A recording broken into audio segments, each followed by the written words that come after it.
This is the spur bearing in here. It goes around here and it spins on this end. This one here is the drive part, the spur end, and you got teeth here, you see that? And you got a pin in the middle that gives it live center right there. So what I do is line these up with, back there. I line these up with where the original one was. You can see where the teeth went in. Okay, so I'm going to hold it there. And then this is locked in place with the nut there. So I'm going to pull this back here, and I'm going to put it in that hole. So what I do then is I beat it in there. Mostly so that these teeth bite. And I lock it down. That locks it in place. So now I know that there's a little bit of looseness there, so I'm going to hit it a little more. Okay. I don't want any looseness there. It's nice and tight. Okay, so that's safe. So then I've got a steady rest, which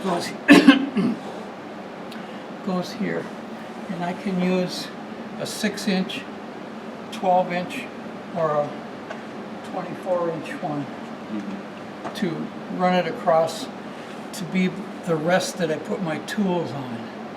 So for this one here, this is pretty much done except for sanding, and then this top here, I have to finish up this top here so it looks like what I want it to look like. So what I think I'm going to do is curve this here, bring it down a little deeper up to here, and then just round it off instead of having a ball on the top. I think the ball is too high for that finial, so I'm just going to do a little round it off, and I can do that down to a certain point where it gets so thin that it'll break if I'm not careful. And then I just take it off and cut it off on a bandsaw, and then just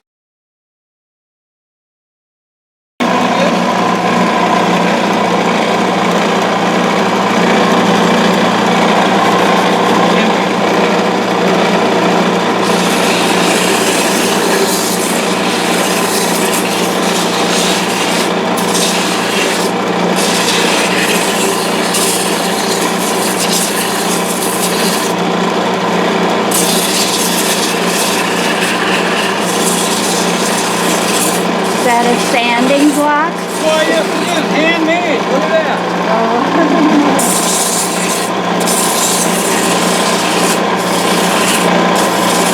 I always have to remember this is coming over the top towards you.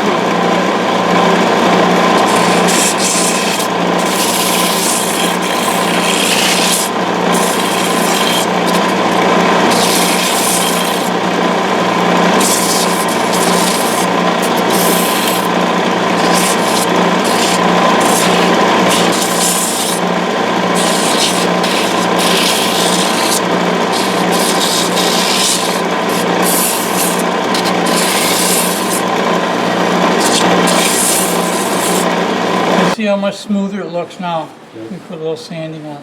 Well, what I'll do is eventually, when I get it to the profile that I need, I'll get different sandpaper, finer grit sandpaper, and I'll sand it much finer. And I can use sandpaper to get into the grooves and stuff in here to make it look nice. See, there's a couple things I'll take down with a knife first, so that this looks a little better. I'm going to have to adjust this. I'm going to use my 12-inch steady rest. Now what you want to do is when you set this up, the exact center of this is, let's just use this as an example. I want to hit the exact center of this post, and I can see where the exact center is right now because that line right there. Okay, so I want this post to be down just about right there. That's perfect. So what I can do is lock it in place right there, and then lock it in place here. Oops, other side.